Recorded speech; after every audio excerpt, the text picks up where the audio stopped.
जय हिंद। आज हम लोग पढ़ेंगे इकोनॉमिक्स, जिसको बोलते हैं अर्थशास्त्र। इकोनॉमिक्स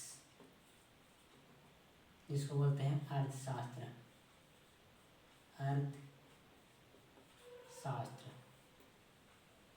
इकोनॉमिक्स अर्थशास्त्र। इकोनॉमिक्स मतलब अर्थशास्त्र। अर्थशास्त्र किसे कहते हैं? अर्थशास्त्र में एक शब्द होता है अर्थव्यवस्था। तो अर्थशास्त्र जो हम अध्ययन करते हैं उसे अर्थशास्त्र कहते हैं, और जो जीवन में यूज करते हैं उसे अर्थव्यवस्था कहते हैं। जैसे पैसों को हम यूज करते हैं उसे अर्थव्यवस्था कहेंगे। बिजनेस हमारे प्रतिदिन घटने वाली घटना में से एक है, हम लोग देखते हैं उसे जैसे बिजनेस या किसी कारोबार धंधा, वो अर्थव्यवस्था है। जबकि हम लोग उसे अध्ययन करते हैं अर्थशास्त्र है। अर्थशास्त्र और अर्थव्यवस्था में यही फर्क है। अध्ययन करते हैं उसे अर्थशास्त्र कहते हैं, और जो हम लोग यूज करते हैं उसे अर्थव्यवस्था कहते हैं। तो अर्थशास्त्र को जनक एडम स्मिथ को कहा जाता है। जनक एडम स्मिथ को कहा जाता है। लेकिन भारत में अर्थशास्त्र का जनक एम विश्वेश्वरैया को माना जाता है। एम विश्वेश्वरैया को भारत का जनक, अर्थशास्त्र के जनक माना जाता है। अर्थशास्त्र का जनक एडम स्मिथ को माना जाता है, लेकिन भारत में अर्थशास्त्र का जनक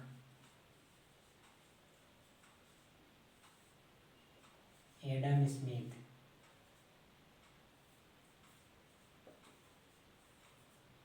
लेकिन भारत में अर्थशास्त्र का जनक किसे माना जाता है? भारत में एम विश्वेश्वरैया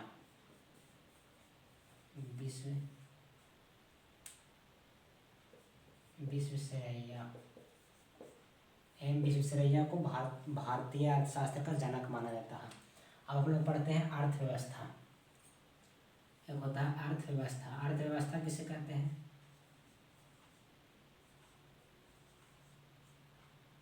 अर्थव्यवस्था।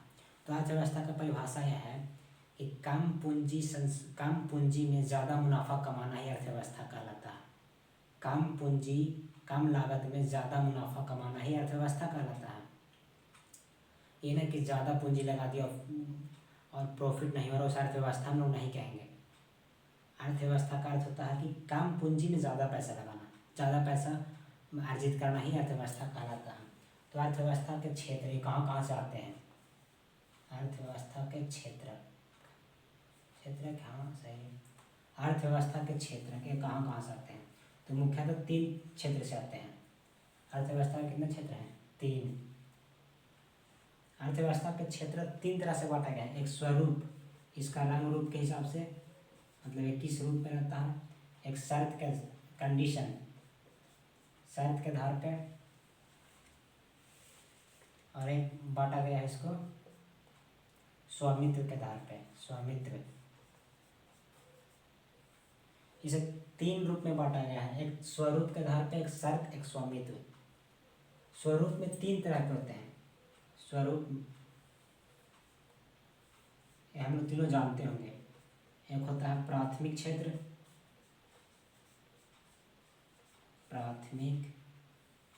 एक होता है द्वितीयक,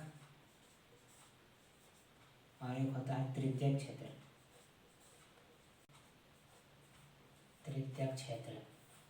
एक होता है प्राथमिक क्षेत्र, एक होता है द्वितीयक, और एक होता है तृतीयक। पहले पढ़ लेते हैं, इसके बाद पढ़ेंगे। पहले पढ़ लेते हैं क्या? स्वरूप के आधार पे, उसके बाद पढ़ेंगे शब्द, इसके बाद पढ़ेंगे स्वामित्व के आधार पे। तो पहले पढ़ लेते हैं क्या? स्वरूप के आधार पे।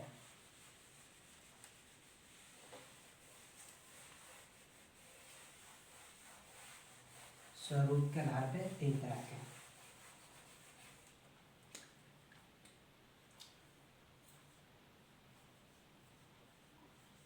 स्वरूप के आधार पे होते हैं 3 तरह के। एक होता है प्राथमिक क्षेत्र। प्राथमिक क्षेत्र किसे कहते हैं? तो प्राथमिक क्षेत्र नेचर से जुड़ा होता है। नेचर यानी प्राकृतिक से, नेचर से जुड़ा होता है उसे प्राथमिक क्षेत्र कहते हैं। इसमें कृषि, पशुपालन, मत्स्य खनन, जो खनन माइनिंग होता है वह प्राथमिक क्षेत्र का है। जो कोयला निकालते हैं वह प्राथमिक क्षेत्र का है। तो प्राथमिक क्षेत्र में क्या है? प्राथमिक क्षेत्र में कृषि, पशुपालन, या ज़्यादातर गाँव में देखने को मिलता है। कृषि, पशुपालन, मत्स्य और खनन, माइनिंग इसको बोलते हैं। कृषि, पशुपालन, मत्स्य, खनन। प्राथमिक क्षेत्र को कभी कभी पूछता है कि प्राथमिक क्षेत्र को और क्या कहते हैं, तो कृषि क्षेत्र कहते हैं। प्राथमिक क्षेत्र को कृषि क्षेत्र या कृषि क्षेत्र को प्राथमिक क्षेत्र कहते हैं। द्वितीयक क्षेत्र, द्वितीयक क्षेत्र क्या है? द्वितीयक क्षेत्र, द्वितीयक क्षेत्र,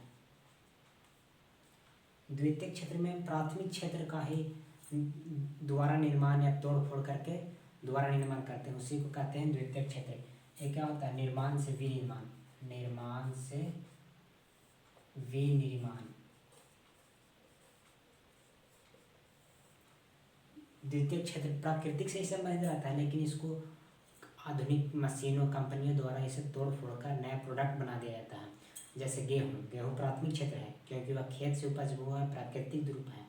गेहूँ खेत से उपजा हुआ है और वह प्राथमिक क्षेत्र है क्योंकि वह नेचर से डायरेक्ट कनेक्ट है, नेचर से, प्राकृतिक से। लेकिन जो आटा हम लोग रोटी बनाकर खाते हैं, आटा, वह द्वितीयक क्षेत्र है क्योंकि वह चक्की, आटा चक्की मशीन गेहूँ पिसाता है, तो हम लोग आटा क्या है? द्वितीयक क्षेत्र। कंपनी जैसे गन्ना, गन्ना है प्राथमिक क्षेत्र, लेकिन गन्ना का जूस है द्वितीयक क्षेत्र क्योंकि आप मशीनों में पेरा कर ही जूस बना है। गन्ना है प्राथमिक क्षेत्र, लेकिन इसका जूस द्वितीयक क्षेत्र है।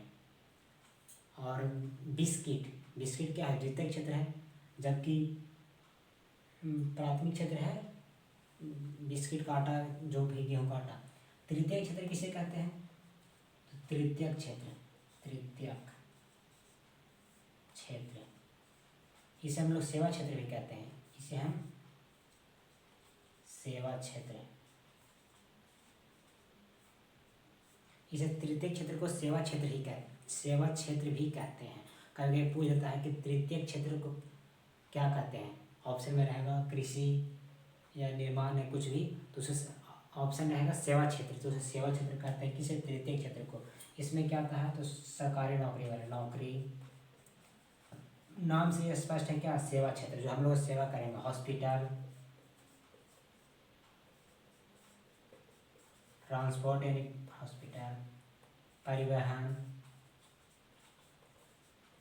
सेना, सेना हम लोग सेवा करता है।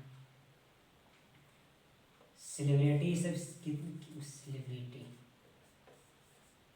जो सेलिब्रिटी है जो तृतीय क्षेत्र में आता है क्योंकि सेवा किसी न किसी रूप में हम लोग कर रहे हैं, मनोरंजन के रूप में ही सेवा कर रहा है, लेकिन वह तृतीय क्षेत्र में आएगा। सेलिब्रिटी, बार्बर कट हेयर जो करता है वो सब तृतीय क्षेत्र में आएगा। फार्मर आएगा प्राथमिक क्षेत्र में। तो कोई भी वस्तु, एक एग्जाम्पल ले लीजिएगा, तो प्राथमिक क्षेत्र से आते हैं तो सेवा क्षेत्र तक आ जाता है। जैसे हम मान लेते हैं कि घर, तो घर बनाने में क्या लगता है? ईट लगता है। तो ईट सबसे पहले क्या चीज़ से बनता है? मिट्टी में खनन होता होगा। तो अब क्या लोग सोच रहे होंगे घर सिर्फ मिट्टी से ही बनता है, बालू सीमेंट रहने के एग्जाम्पल बता रहे हैं कि घर कैसे बनता है। एक एग्जाम्पल लो, मिट्टी, ईट, तो ईट में क्या लगता है? मिट्टी से पहले उसका फिर निर्माण तोड़ फोड़ कर उसे मशीन में ईट बनाता है, फिर उसे पकाते हैं। पकाने के बाद मजदूर आते हैं, इंजीनियर लोग घर का डिज़ाइन करते हैं और वह बिल्डिंग बनाते हैं। तो तृतीय क्षेत्र में आ गया। पहले क्या हुआ? खनन हुआ, फिर निर्माण हुआ और फिर उसका उपयोग किया हम लोग द्वारा, उसे लाया गया उपयोग में। तो प्राथमिक क्षेत्र, द्वितीय क्षेत्र और तृतीय क्षेत्र इस प्रकार हो गया। प्राथमिक क्षेत्र में कृषि आया, पशुपालन। द्वितीय क्षेत्र में उसी का ढांचा रहता है, तोड़ फोड़ कर किया हुआ, बस आधुनिक मशीनों द्वारा उसे नया बनाया हुआ रहता है। इस प्रकार से स्वरूप का खत्म हो गया। और अब हम लोग बताते हैं शर्त के आधार पे। शर्त के आधार पे दो तरह के होते हैं कंडीशन। शर्त के आधार पे अर्थव्यवस्था के क्षेत्र दो तरह के होते हैं।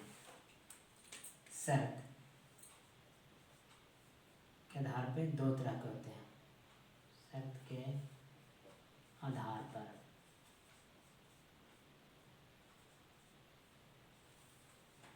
पहला होता है संगठित क्षेत्र, संगठित, दूसरा होता है असंगठित, असंगठित। संगठित में क्या है, तो ऐसा कार्य जो समय, जो ऐसा कार्य जो समय, नियम या किसी अन्य प्रकार का नियम उसे, उस चीज़ का फॉलो करना होता है, उसे संगठित क्षेत्र कहते हैं। और असंगठित में बिना नियम वह अपने आप का मालिक होता है, उसी को असंगठित क्षेत्र कहते हैं। फिर से कहा, संगठित क्षेत्र किसे कहते हैं, तो संगठित क्षेत्र में नियम एक बनाया हुआ रहता है कि आपका इतना बजे छुट्टी होगा, आपका इतना बजे जाना होगा, आपको यह काम करना होगा, बांटा हुआ रहता है, सबका समय, निर्धारित समय बांटा हुआ रहता है, उसी को कहते हैं संगठित क्षेत्र। आपको छुट्टी कब लेना है, छुट्टी कब मिलेगा, उसी को कहते हैं संगठित क्षेत्र। जबकि असंगठित क्षेत्र में ऐसा नहीं होता है।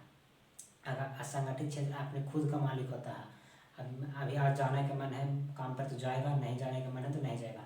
जैसे एग्जाम्पल के तौर पे आर्मी या सरकारी नौकरी आए लोग, जो सरकारी नौकरी कहते हैं, उनको ये नियम बना हुआ है कि आपको इतना बजे आना है, इतना बजे छुट्टी होगा, इतना बजे जाना होगा। जैसे भी इसमें एग्जाम्पल देख लो, फार्मर किसान लोग, या प्राइवेट शॉपकीपर, जो प्राइवेट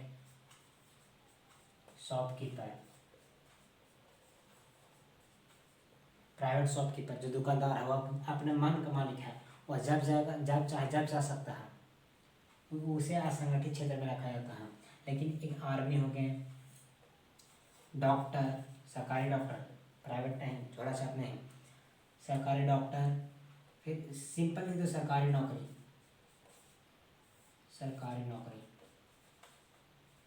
ये सब क्या है, संगठित। इन लोगों का नियम कानून बनाया हुआ रहता है, इन लोगों को कोई नियम कानून नहीं। फार्मर आज जाएगा, कल नहीं भी जा सकता है, शॉपकीपर आज जाएगा, 4 दिन शादी ब्याह छुट्टी पर भी जा सकता है। तो इसी को कहते हैं असंगठित क्षेत्र, और इसे कहते हैं संगठित क्षेत्र। संगठित क्षेत्र में किसी व्यक्ति द्वारा नियम बनाया हुआ रहता है, असंगठित क्षेत्र में अपने आप का मालिक होता है। और एक अब क्या है, शर्त के आधार पर हो गया, अब है स्वामित्व के आधार पर। स्वामित्व का अर्थ ही हो रहा है कि स्वामित्व मतलब स्वामित्व,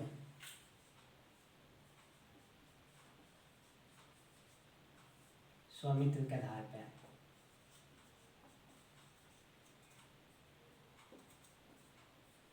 स्वामित्व के आधार पर 4 तरह का होता है। एक होता है सरकारी, सार्वजनिक क्षेत्र, दूसरा होता है निजी क्षेत्र, तीसरा होता है संयुक्त क्षेत्र, और चौथा होता है सहकारी, कोऑपरेटिव जिसको बोलते हैं। अब समझते हैं कौन सा है। सार्वजनिक क्षेत्र में पूरा अधिकार सरकार का होता है। सार्वजनिक क्षेत्र में पूरा अधिकार किसका होता है, सरकार का। और ये जो भी कार्य करता है वह समाज को कल्याण के लिए किया जाता है। इसमें जो भी कार्य होगा वह समाज के कल्याण के लिए किया जाएगा, विकास के लिए किया जाएगा। निजी क्षेत्र में क्या है, किसी खास आदमी का होता है, खास व्यक्ति का होता है, खास व्यक्ति। इसमें जो भी कार्य किया जाएगा वो अपना लाभ कमाने के लिए किया जाएगा, अपना लाभ कमाने के लिए किया जाएगा। निजी क्षेत्र में जो भी कार्य किया जाएगा अपना लाभ कमाने के लिए किया जाएगा, ये किसी खास व्यक्ति का होता है। क्षेत्र में क्या है, संयुक्त क्षेत्र में एक किसी सरकारी एवं निजी, संयुक्त क्षेत्र में क्या है, किसी सरकार एवं निजी दोनों के पास अधिकार रहता है। सरकारी एवं निजी, कोई खास व्यक्ति और सरकार मिलकर दोनों इसमें काम करते हैं। सरकार एवं निजी, सरकार एवं निजी व्यक्ति दोनों मिलकर इसमें योगदान देते हैं। संयुक्त क्षेत्र में सरकार एवं निजी व्यक्ति दोनों मिलकर उस क्षेत्र में योगदान देते हैं, इसलिए इसे पब्लिक पीपीपी कहते हैं, पब्लिक प्राइवेट पार्टनरशिप,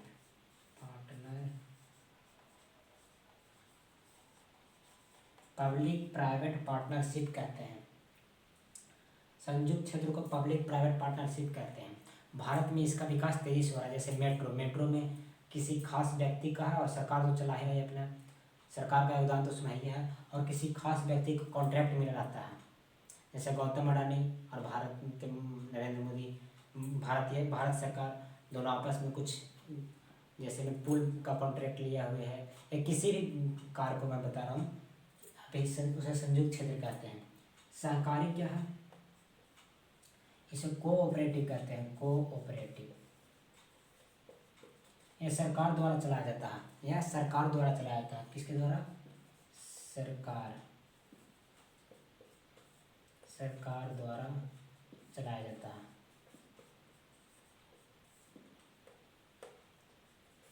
सरकार द्वारा चलाया जाता है। सहकारी क्षेत्र को सरकार द्वारा चलाया जाता है। इसमें गांव में छोटे छोटे समूह द्वारा पैसे इकट्ठा करके कोई कार्य किया जाता है। जैसे अभी गांव में सभी को महिलाएं हैं जो समूह, जिसको हम लोग समूह बोलते हैं, समूह में जुड़ी होती है और हफ्ते में लगभग 10 रुपये देती है, उसी वह सहकारी क्षेत्र के अंतर्गत आता है। सहकारी क्षेत्र के अंतर्गत आता है। फिर से क्वेश्चन आते हैं, सार्वजनिक क्या है? इस पर पूरा अधिकार सरकार का रहता है। सार्वजनिक क्षेत्र में पूरा अधिकार सरकार का रहता है और वह जो भी कार्य करेगी समाज कल्याण के लिए और उस समाज में विकास लाने के लिए करेगी। निजी क्षेत्र में पूरा अधिकार एक प्राइवेट आदमी के पास रहता है। प्राइवेट आदमी के पास, निजी व्यक्ति के पास रहता है और जो भी वह कार्य करेगा वह अपना लाभ कमाने के लिए, ना कि किसी और के बारे में सोचने के लिए, और खुद का लाभ कमाने के लिए कार्य करेगा, या खुद का लाभ कमाने के लिए कार्य करेगा। संयुक्त में सरकार और निजी दोनों व्यक्तियों के पास अधिकार होता है और वह दोनों मिलकर कार्य करते हैं। सहकारी सरकार द्वारा चलाया जाता है। इसमें गांव में छोटे छोटे समूह में इकट्ठा होकर महिलाएं या पुरुष, जो भी महिलाओं और पुरुषों कोई छोटा मोटा कार्य करते हैं उसे सहकारी क्षेत्र कहते हैं। जैसे छोटा लोन हो गया, छोटा लोन आपको गांव में मिल जाएगा समूह में द्वारा, या गांव में कुछ मंदिर बनवाना है, कुछ और वैसा कार्य करना है तो कोऑपरेटिव सहकारी द्वारा हो जाता है, सहकारी क्षेत्र द्वारा। इस प्रकार से हमारा इकोनॉमिक्स का पहला लेक्चर समाप्त होता है। जय हिंद।